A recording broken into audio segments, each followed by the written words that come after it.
kagustuhan na makausap ng di umano'y multo ni Mylene, dilala ng paranormal expert na si Rob Rubin ang kanyang EVP or Electronic Voice Phenomenon Recorder. Isa itong uri ng digital audio recorder na tumutukoy kung may kakaibang tunog na nasasagap sa paligid.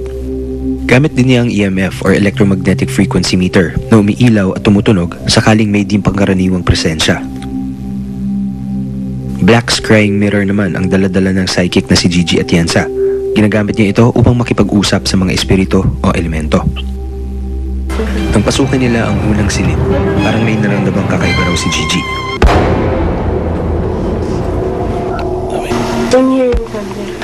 Dito tinangka niyang makipag-usap. May kasama ba kami dito? Meron bang gustong magparamdam? It's in here. It's in here. Kanina, when we were outside, the door was open a bit, and I saw a girl standing here. And it was like peeping like that to us where we were standing. Pagkatapos nun, it disappeared. She lives here. Whatever that thing is. Paglipat nila sa kabilang silid, muling sinubukang kausapin ni Gigi ang mailap na espiritu. Yung mga gusto magparamdam na.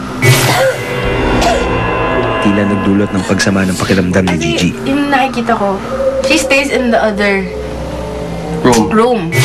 Pero she knows we're here. And she's trying, parang minomonitor niya yung ginagawa natin. Ate, may sinasabi ka sa akin kanina eh. Ate, hindi ako kalaban mo. Matulong ako dito.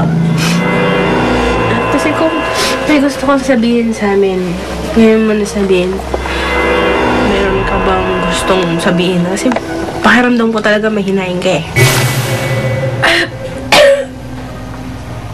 This is not me. Okay, so you better go home. Let her outside, please. Come on, chill out. Ngunit paglabas niya ng silid, muli na namang may tumawag ng pansin ni Gigi. Yun na naman. Where na naman? She's inside the other room. Here?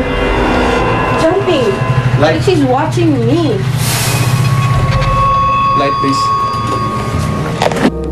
Kaya't pinasok muli ni na Rob at Gigi ang naunang silid upang harapin ang sinasabi nilang espiritu. There we go. Come on, don't be afraid. Couldn't jump like that out of nowhere. Sige na, talk to it. Tagalog, don't be afraid. Roll yourself. Huwag kayong matakot sa amin. Nagalit ka ba? Nagalit ka ba? Ano yung kinakagalit mo? I just heard it. What did it say? She said she doesn't want a lot of female presence around. Okay, so... Well, the word that she used was she gets intimidated with a lot of female presence around her. She lives in this room. This is where she stays. Dahil ayaw na magparamdam at makipag-usap sa ating mga eksperto ng espiritu, kinuusap naman nila si Joy.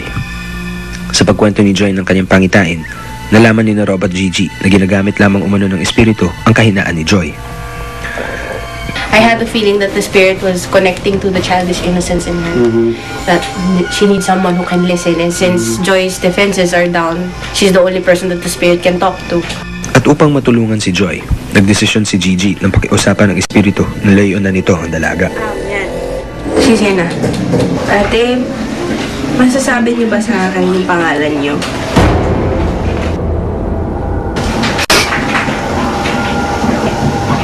Okay, ikaw ba yung kumausap kay Joy nung araw na yun?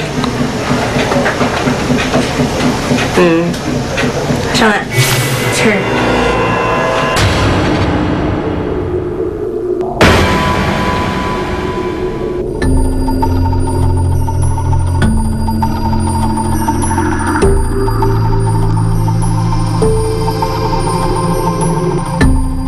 She really needs someone to talk.